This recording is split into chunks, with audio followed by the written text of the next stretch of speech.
welcome to Firefly Sports. This week we are talking about the divisional round of the NFL as well as making our predictions for the AFC and NFC championship game. I think we all agree that there has been some great games this past weekend. I think we could arguably say that each game has progressively gotten better as we went along. So let's start with the Bengals versus the Titans. One we can start first. In a weird way, the game was almost a letdown. It took a while to get going. Give full credit to Tennessee's defense and defensive line. Incredible. The amount of pressure they got, the run defense. I mean, it was relentless, and they deserved a lot better. What killed Cincinnati was Tannehill, just the inexcusable interceptions, just the inexcusable, missed throws. He was off. He was awful.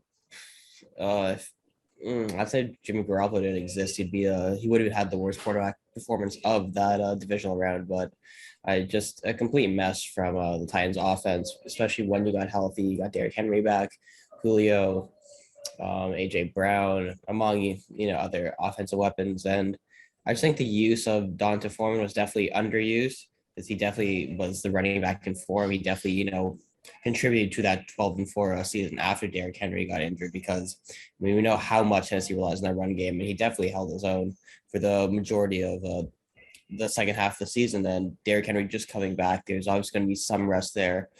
Cincinnati's D-line did handle him, I think, very well to a certain extent. I don't know how much of it was injury, how much of it was rest for Derrick Henry, but Cincinnati, when it mattered most, got the pick on defense, and really Joe Burrow didn't have much to do in order to win that game. It was more Tennessee finding a way to lose that game because they were definitely the better team. They played better, I think, as an overall unit for the majority of that game. Yeah, this was really a defensive matchup. It kind of was a preview as to what was going to come this weekend, where it was very messy. It wasn't exactly the most exciting game, but I will say that it had its moments. You have to give credit to Burrow once again. He had an outstanding game as he's been doing since the regular season, and now going into the playoffs. Going forward, this is one of the games that I was thinking, Tennessee should be able to beat Cincinnati, but it didn't come that way. And it's confirming to me that Tennessee was arguably one of the worst first seeds I've seen in a while, especially coming from the AFC.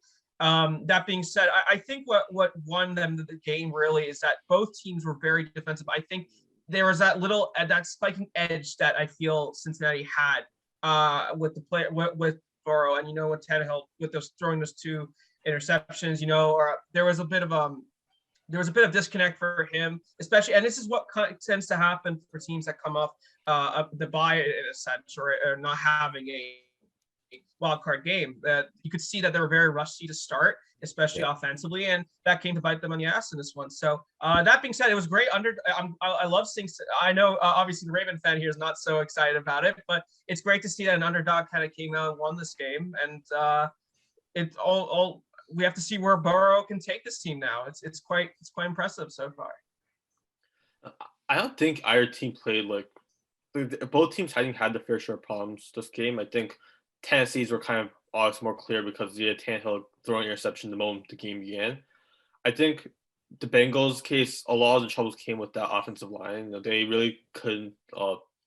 They couldn't hold anything. I mean, Joe Burrow had maybe 2 seconds in the pocket similar to what Dak Prescott had faced against San Francisco, or what Kyler Murray had faced against the Rams. It was relentless from Tennessee, and we really hadn't had the chance to see them.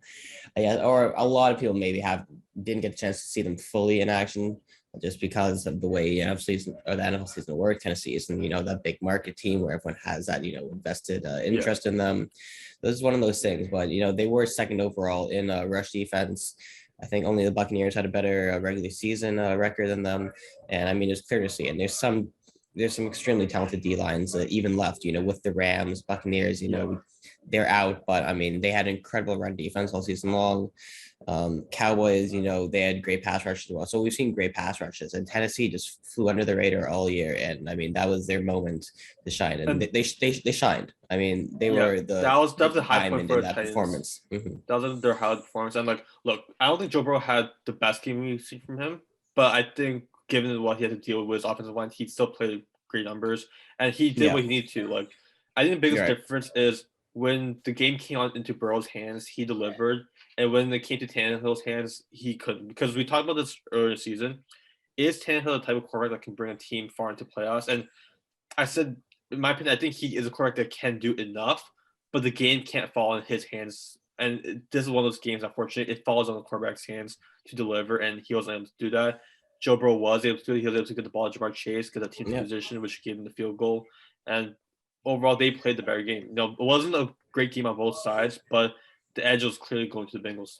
I think everything you said in that last part is spot on. I'll let Daria get one final word there, but I think exactly what you said, Matthew, spot on. No, yeah, I agree with you too. And I will say one of the things I think cost at Tennessee in this game was, I know this is a strange one, but I do think Tannehill, to me personally, is more of a system QB in that sense. Oh no, you're completely right. Yeah. So when you and you have to say it's impressive like how they became the first seed in the first place.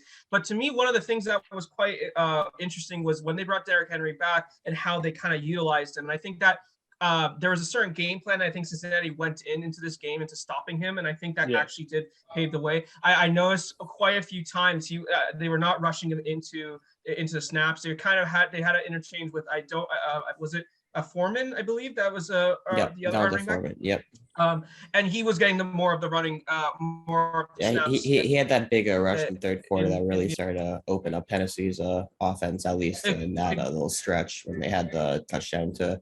I mean, they had the one big run that set them up in the red zone, and then the next play, Tannehill threw the screen that got picked off. Just a horrible read by a Tannehill, and then the other one, the drive followed that was the AJ Brown touchdown. So it was a good stretch when they had Donta Foreman in that game. He was definitely moving the chains for Tennessee. It was just one of those things where Tannehill, when it mattered most, just kept throwing interceptions, especially the last one, in the last minute and a half or in the last minute when you have the ball, you're expected to, at least, not make high risk throws. And the throw he made was just rookie level mistake. And you can't do that in the playoffs. You just don't get away with those mistakes. Yeah, completely agree. Moving on to the Saturday night game, the shock of the weekend, Green Bay in the frozen tundra got outdone by the San Francisco special teams. And for hindsight, we'll say Jimmy Garoppolo as well. The Jimmy Garoppolo led Niners. What happened? What happened with Aaron Rodgers, or what happened with Green Bay more specifically? They got complacent. I think that's kind of a good way to put it. They got the lead early, and then you thought the game was going to progress how most people thought the game was coming in.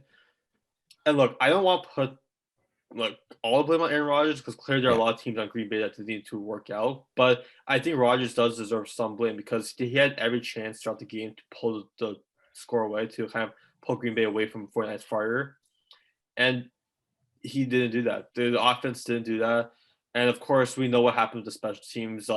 On basically every opportunity, the 49ers just dominated the Packers in special teams performance. And this is, I think, the best way to put it is there was a laziness to the Packers. I think they kind of thought that they had this game with them. And I think the 49ers definitely, they knew they were outmatched talent-wise. I think Kyle Shanahan was able to outcoach Matt LaFleur. And I just think especially the special teams, they're a lot more scrappier. They're a lot more hungry to win, I think, especially in the second half of that game. And I think that's kind of what the results became. I think, sorry, I just want to interject. I think there's two reasons why the Packers lost. I think the first one, Matthew, exactly what you said, complacency. But I think the second, it's also, circumstance. And, having to play on the turf, it's sleet, it's slippery.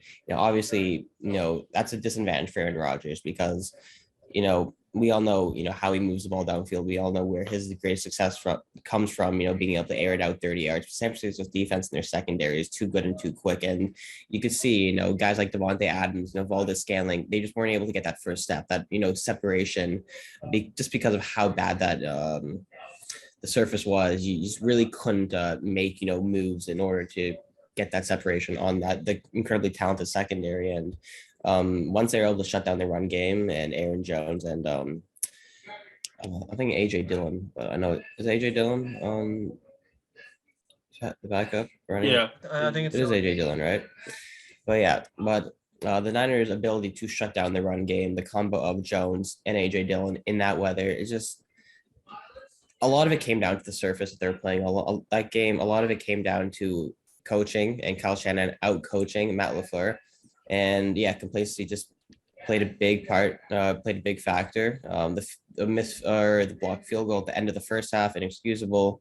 Aaron Jones did something weird by setting up that field goal, not going out of bounds. I don't know if you know what I'm talking about. Aaron Rodgers in the final 30 seconds of the half airs it out wide open, and I don't know if he tries to go inside for a touchdown, but it doesn't go out of bounds without time. I mean, just brain cramp from Aaron Jones, and then sets up a missed field goal. So one mistake leads to another, and then obviously, I mean, you can't have a block punt on your own 10. I mean, those circumstances, that's inexcusable, and that's just a meltdown on special teams, which Green Bay they had too many all year long, and it's things that cost you sometimes. There's things that don't cost you in the regular season often come back to haunt you in the regular season. The things that lead to mistakes and the things that you don't rectify. We saw the Cowboys.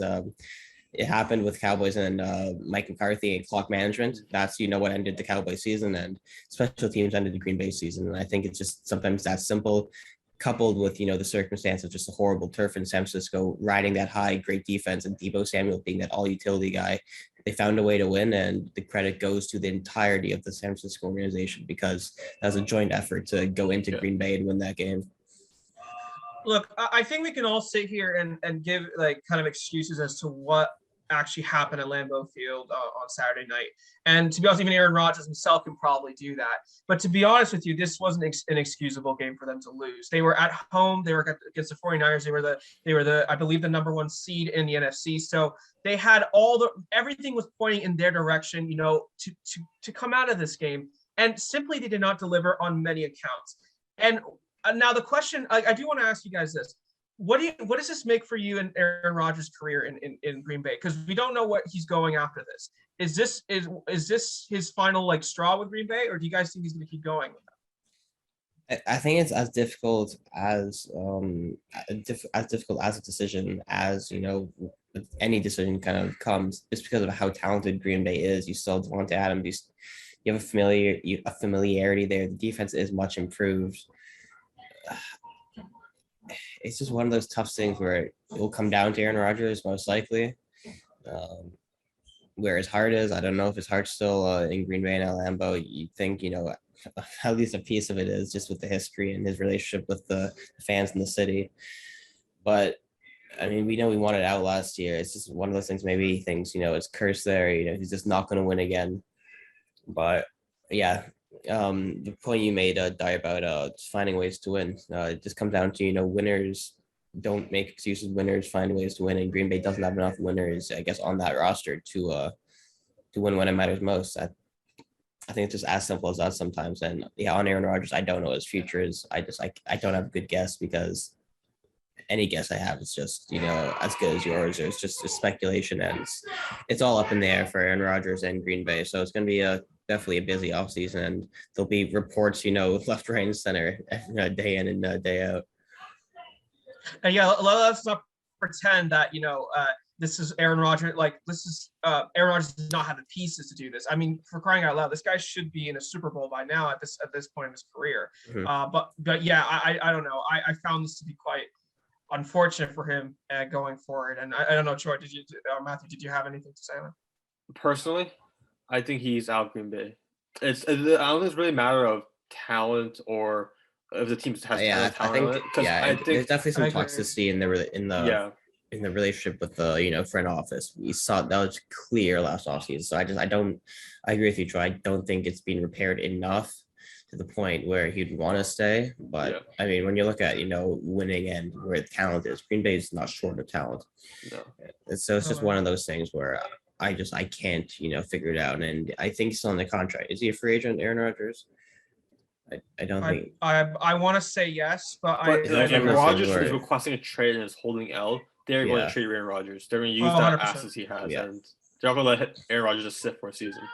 Yep. And that being said, I mean, look, whichever team gets Aaron Rodgers, you have to. I think everyone has to understand, even though which are part of Green Bay, have to understand that this guy has arguably one of the greater Oh quarterbacks no, we've people seen. know.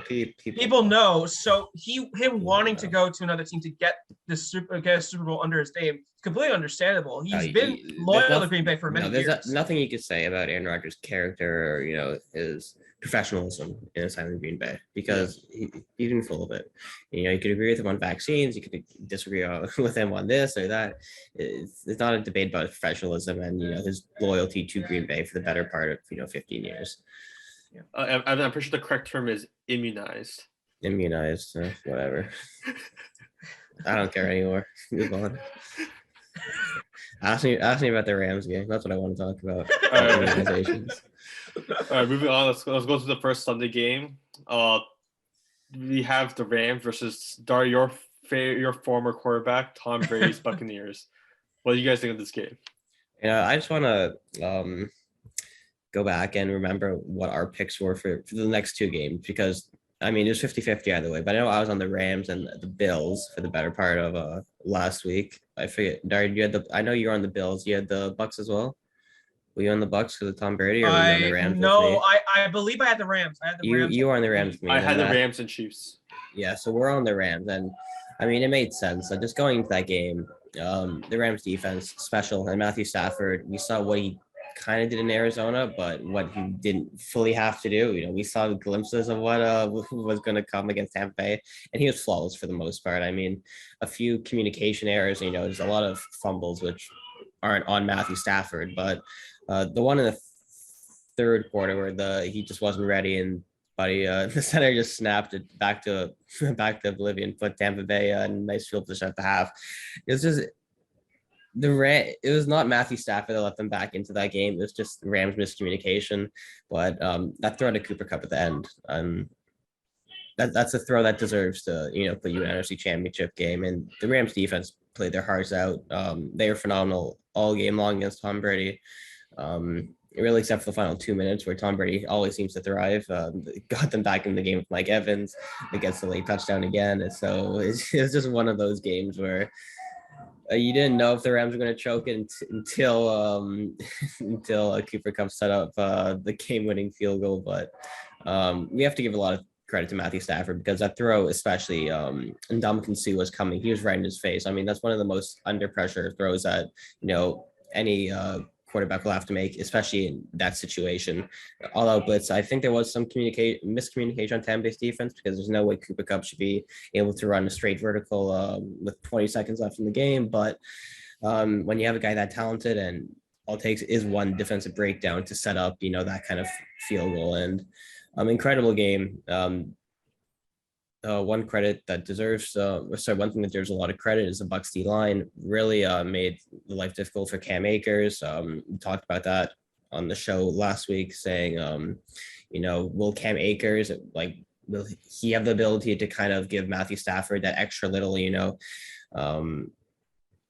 pressure release, so not all the pressure falls on him. But it was clear to see that the Bucs D line completely stopped that, and really any sort of run game that the Rams tried to start. The only thing it came down to was a passing game. Matt Stafford, brilliant, and he deserves it. He deserves all the flowers he's going to get because Detroit, he struggled for years for different reasons that usually weren't his fault. So just all the credit to Matt Stafford. Great to see him dethrone Tom Brady. Yeah, I completely agree with you. Look, when the score was 27-3, we were all thinking the same thing. No, don't say it. we're all okay. Don't. We said it wasn't going to happen, but we're all thinking it. After the Cooper Kupp fumble, we were definitely all thinking it. Yeah. But I think what this all showed is how dependable quarterback Stafford is. Because it really came down to him to save his team in the last minute, to kind of get them to position to get the field goal and to win the game. And he delivered. And I think we both agreed that Stafford has been massively underrated his whole career because of him being on the Lions. And I think he has been proving all season why he deserves to be in a conversation as as another great quarterback who played in the past decade. And even though he hasn't gone to the postseason before, now that we see him there, he is someone who's well. He's been there. He lost to Dallas a few years ago.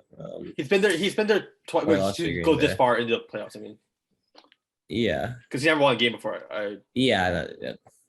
like well minimal postseason experience. You're right. I'll give it to you. You're right.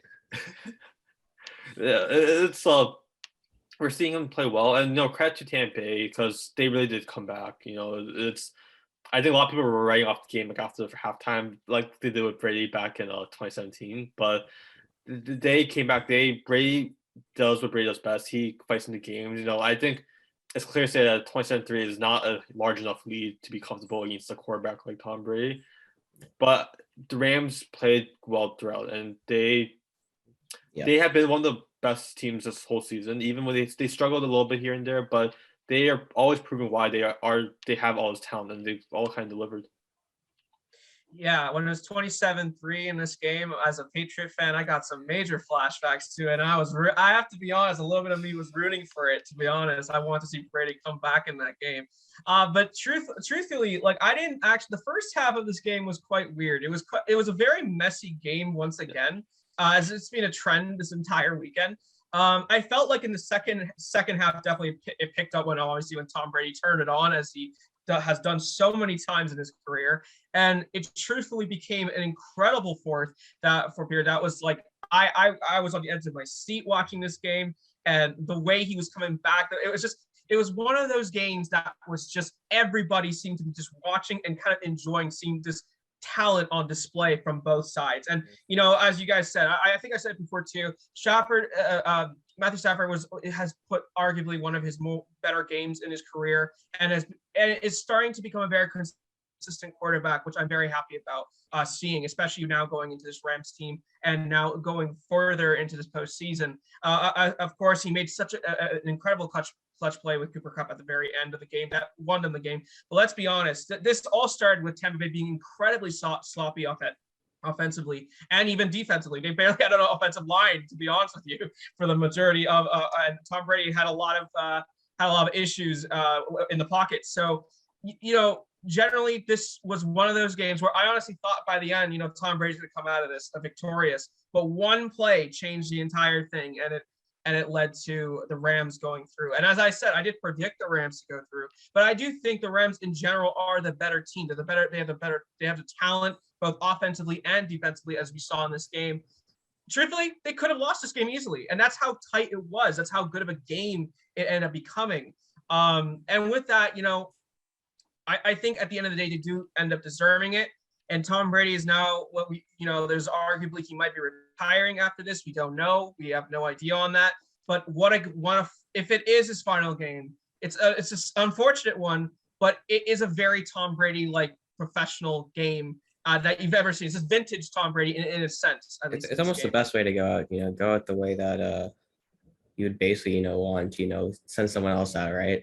It's Tom Brady. That's how he dreams of winning games. And tough one to take. Does he retire? No. I don't think so either. Anyone's delusional. It won't happen. He's coming back for at least one more season. I think it will be one more season. I think this one and that's just some sort of blackmail. He's not revealing on him that he's gonna that will keep him at home.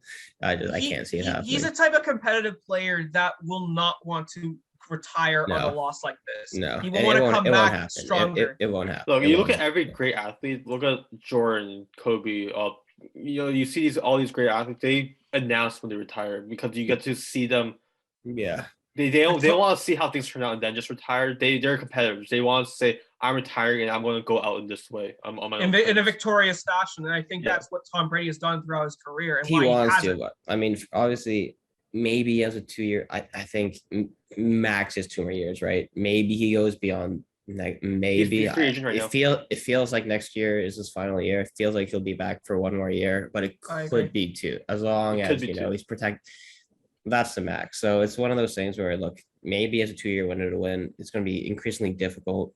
Just the older you get, it's just but it's quite the facts of humans and humans. But it's the first time he's actually talking about retirement, though. That's amazing. But it's one of those things where he talks about it. He'll come back for another year, and then he'll do it. But incredible career nonetheless. It comes down to, I guess, personally, how he feels at this point. Maybe he's hurting more than he wants to, let us know.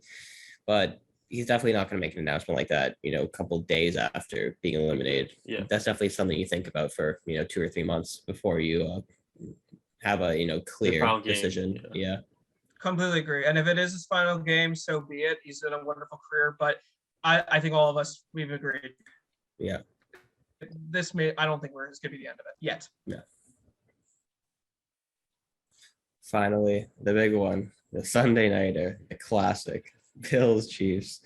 I don't know where to start, so I'll let you start, Matthew, because you can start wherever you want.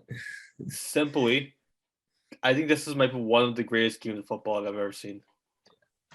This game turned out this game started off exactly how we expected. Them just going back and forth. We expected the offense to deliver for these two teams, and they did. I think we talked about how the strengths and weaknesses of both teams. Like they have them, Buffalo. Has the edge on defense. Mahomes has more weapons, but they both put up great numbers.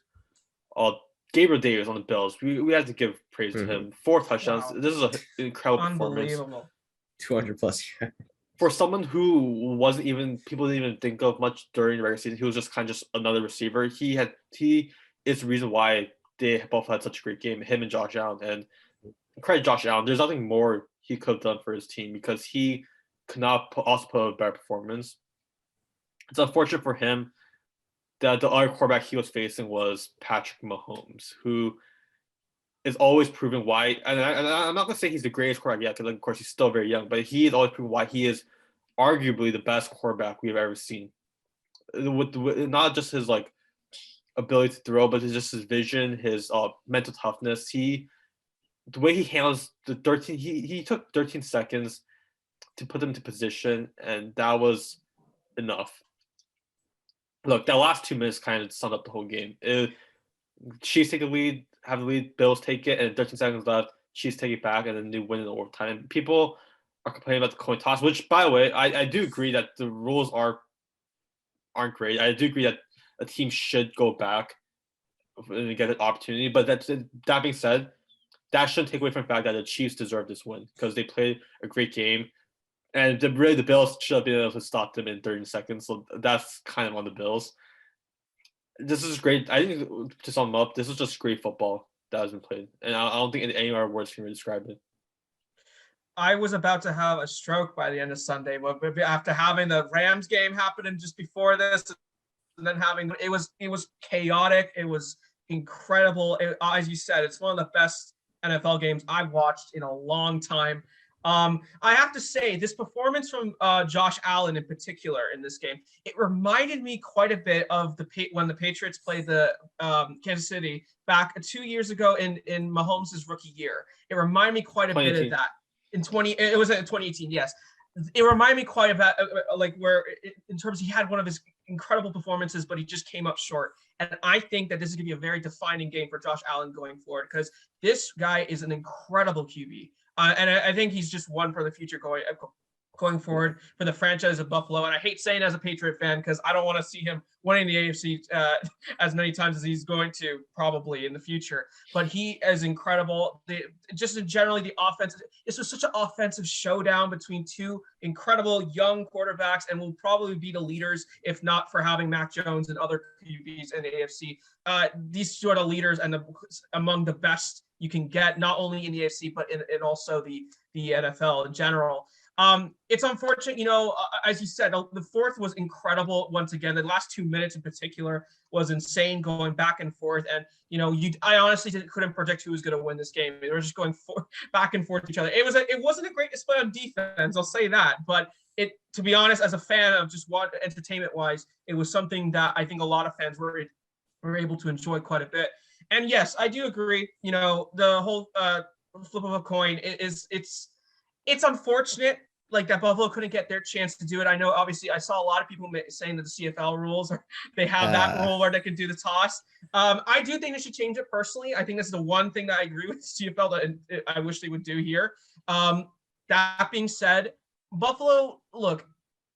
I have to be honest, there were at this point in the season, we all thought that, they could have a chance to go through. I think Evan and I, we predicted the Bills to go through to the AFC Championship. But them going out to Kansas City like in the way they did, honestly, they shouldn't be too hard. They should, you have to obviously take this going forward and they have to digest it and going next season. But they should be proud nonetheless because this Buffalo team has completely revitalized not only just the AFC East, but also how they're becoming a actual threat in the AFC in general, or in the entire National Football League. So, and of course, as I mentioned, you have Josh Allen. It's incredible. Now, of course, we have to always talk about Patrick Mahomes, who once again, another standout performance by him. He continues to excel as a player, and him going forward against the Cincinnati team. I mean, look, he's a powerful QB.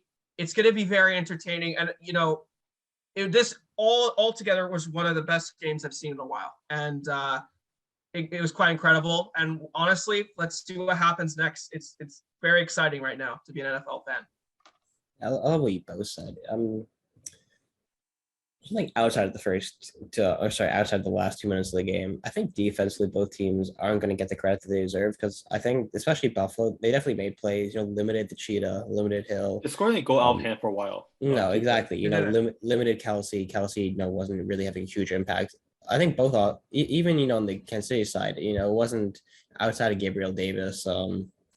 But really, in the the second quarter, he got his touchdown, and he wasn't really even that, nothing crazy happened until that big play happened in the third quarter, the 70,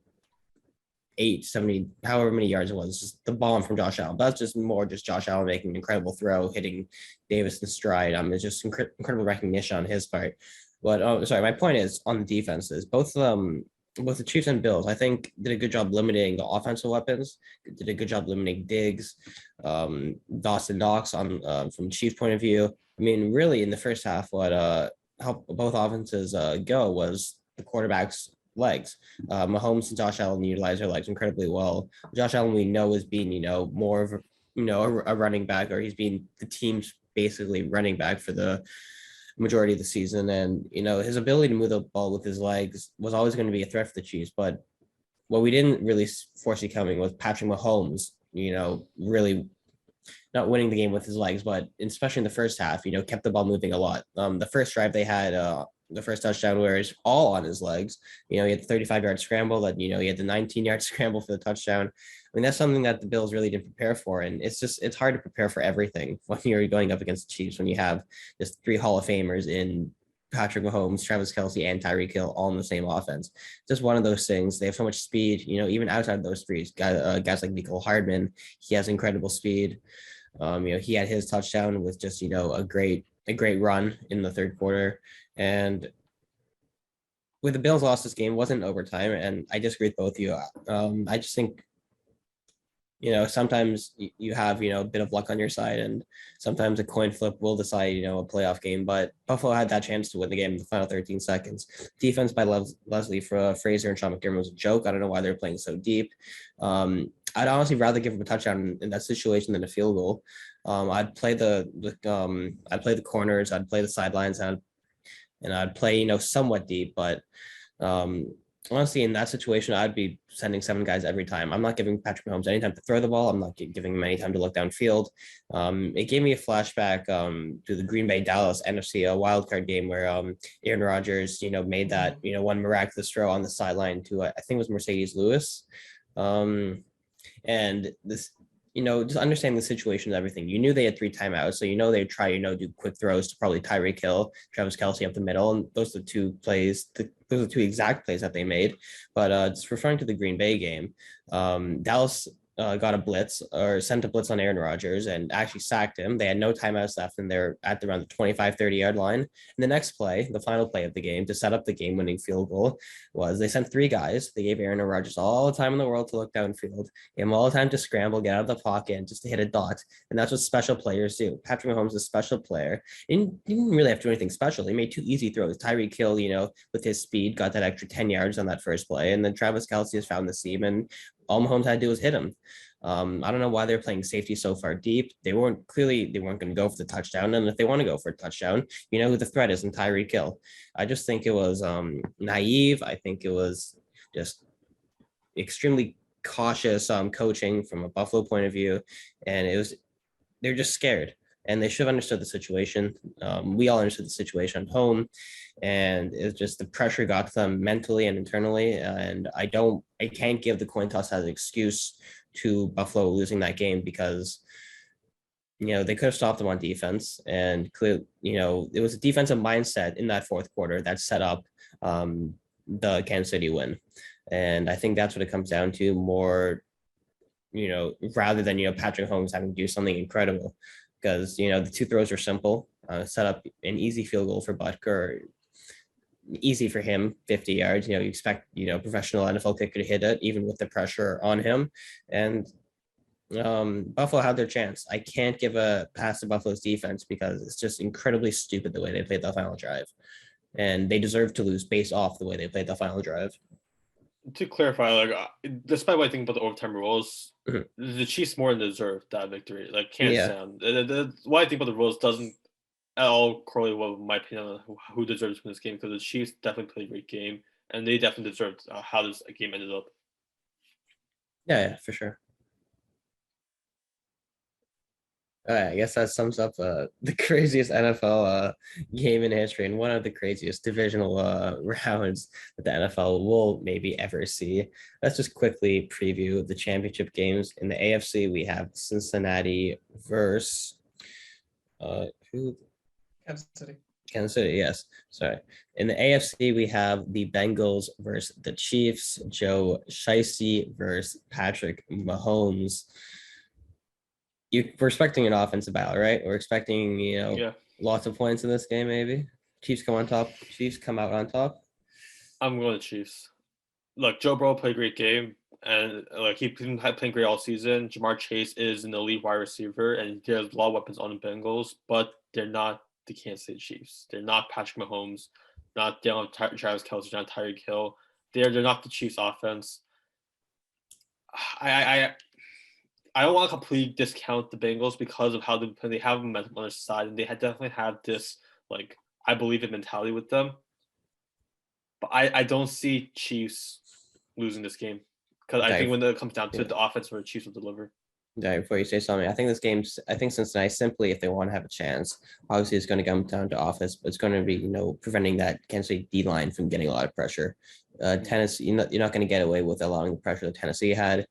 The Chiefs D-line isn't as good as the Titans, but they definitely they have some playmakers. Chris Jones has been excellent ever since he moved from a D tackle to the edge.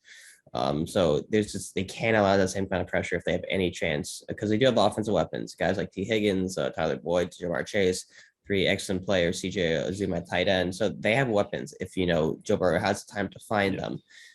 Kansas City's defense, the secondary, not great. We saw them play earlier. Jamar Chase had a field day. So I can't take Cincinnati out of the conversation. I just think Kansas City will learn from their mistakes that they made earlier in the season, and I think they win this game. I'm going the opposite way, between brother. Yeah. Okay. I'm going to be honest with you. There's something about this Bengals team this season that has been intriguing me quite a bit. Now, I'm going to go bold here. Going to Arrowhead, it's going to be a difficult game. And I do agree with you both. It's going to be an offensive shootout. But I do think I think we're not looking at all the weaknesses that this Kansas City team has been this season. And I think that's something we need to take in mind going into this game. Now, I know obviously the Raven fan won't be too happy about what I'm about to say, but there's something in me that feels like this is going to be Burrow's game to finally the Burrow's game. It might be too soon. I may be completely wrong about this, but I have the feeling, a small feeling, that the Bengals are going to come up on top, as they are arguably the underdogs in all the 4 teams. I mean, maybe the 49ers are kind of closer, but that's in that, yeah. To me, I think they are the underdogs, and I have a small feeling they're coming away with this one. I think Jamar Chase has been excellent this season. I think they've had, as you said, Evan, there's some offensive weapons on that team that are definitely very enticing. And while I don't think this is going to be in a complete, I think it's going to be an incredibly close game, and it's going to be interesting to watch. That's all I'll say. I'm going with the Bengals by a small margin. And I don't know. Obviously, I'm going to disagree with you, but no, you make a fair point. It's a fair point. Joe Burrow does have that talent. I think when you compare Buffalo to Cincinnati, I just think the way Kansas City had to play, I think they understand that there won't be any complacency. We talked about Green Bay being complacent. I can't see the Chiefs being complacent at this point. They got, their test. They got, their big, warning sign from the Bills. And, the Bills, you could argue defensively, they're a better team. The Bills, man for man, defensively better than the Chiefs. I don't know if man for man, the Bengals are better defensively than the Chiefs, and that's what worries me. But, as long as early they could get some stops, and it's going to come down to the first half. If the Chiefs are running with, which they can, just because of the Chiefs, and we've seen them do it. But again, I don't think it's as simple as Cincinnati almost has an underrated defense. Secondary's been playing a lot better in the last couple of weeks, but sometimes stopping Tyreek Hill and Travis Kelce it's next to impossible unless you have best defense or one of the top 3 defenses in the league. And I just don't think the Bengals are at that level yet. And Daria's right. Maybe Joe Burrow does have a historic game. I can't see it happening yet. It's a young team. It's a young team. Yeah. Just the offensive line. The offensive line. I mean, we know the Chiefs loves to blitz. Steve Spagnuolo loves to throw lots of blitzes in there. I do worry about the time, but sometimes if you blitz too often, it's going to leave some guys wide open for Cincinnati. So it's one of those things where people may be projecting the Chiefs to blow them out. I think if defensively the Bengals can make some stops early in the first half, then the ball starts rolling in this game. So I think I do agree with you, Dario. It'll be really close. I have to give the Chiefs edge based off what I know about Patrick Mahomes and the offense that they have. I think another thing for me, it's like the Chiefs have been here for the last 4 years. They've been here before, and like you said, Bengals are a young team. I think a lot of that experience will kind of come into play with the Chiefs and that confidence that Mahomes has. No, that's fair. Experience is a crucial thing, especially in this stage. I mean, my only argument, I guess, to that is that I think that with them having these games, they had against Oakland, Las Vegas, and also against Tennessee. There's something about that performance against Tennessee that kind of sparked a interest of, they can do it. They can challenge the big boys. And look, I've said a lot against Tennessee, not thinking they're the best 1 seed, but you don't beat them like that, especially at home, and not have some kind of prowess going into Kansas City. Now, again, there are a lot. I'm not going to deny there's a lot of factors going against them. But there's just stuff. It's one of those is gut feeling. I'll just say that. It's fair. It's fair. I'm going against it a little harder than usual here because it's the Bengals, and I just don't want it to happen. But no, you make a fair argument. Finally, the NFC showdown between the Rams and the Niners will be played in LA.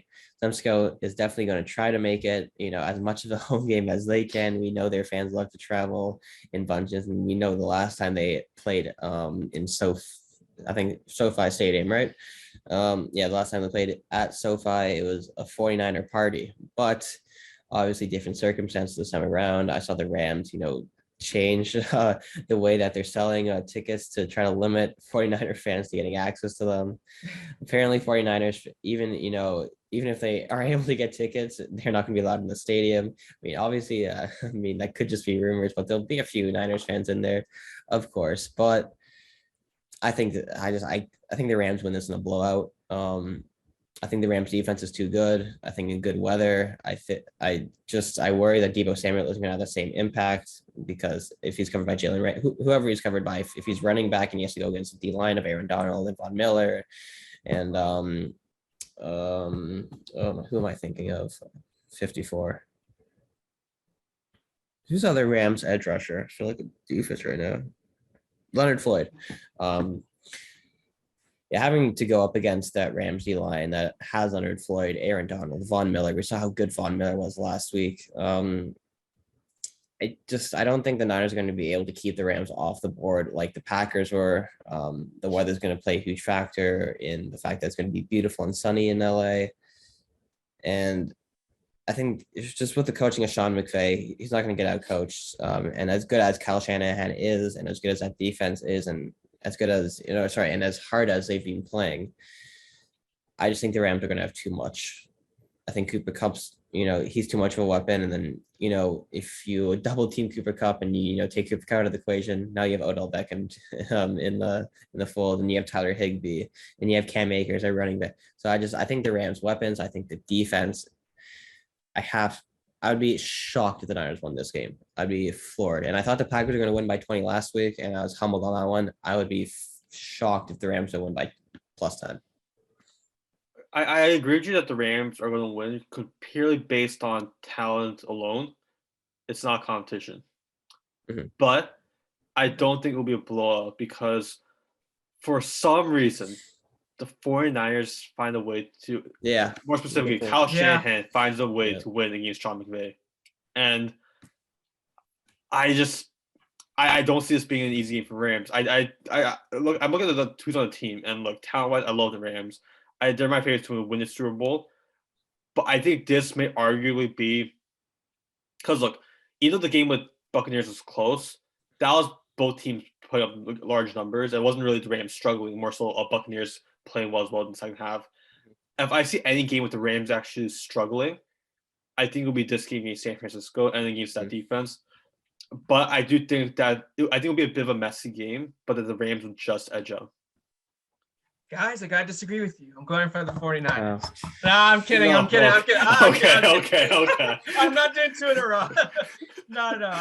The Rams were my Super Bowl pick since week 1. So I'm going for the Rams in this one as well. I think that this talent level on that team is incredible. Going into this game, it's going to be quite. I don't know. Stafford has been incredible this season. They have a lot. We've already mentioned this in talking about the divisional games. There's so much talent on that team, and I don't think the 49ers can replicate it again. To be honest, I think, like Evan, as you said, I thought they were going to get blown out against Green Bay. And to be honest, I would arguably go say the same in this game. But I do agree with you, Matthew, on one thing. Niners are gritty? Yes, I do agree with that because I do think, the thing is about divisional games is that you can't, it becomes harder to predict than anything else. And that's the problem about this one. They played each other before in the season. So to me, I'm thinking it's going to be close, but I do think the Rams are going to win and go to the Super Bowl, which should be exciting to see. Okay. Well, hopefully, I think all football fans are hoping that the championship round can deliver the same sort of intensity as the divisional round. We may not hit the Bill Chiefs level this week, but we could. So try to enjoy those games. If you have money on them, try not to, have your heart rate go through the roof because mine was through the roof all of Sunday. But I have to say, I had the Rams on the over last week, and I had Tyreek Hill getting 100+ yards. He did that in that final 2 minutes, and he finished with 150. So don't count on any offense left because offenses have some playmakers, as we all know. Watch out for Deebo Samuel, Tyreek Hill. Watch out for Jamar Chase. Watch out for these feasters this week, and try to enjoy the football this week and take care. See you guys next week. Bye.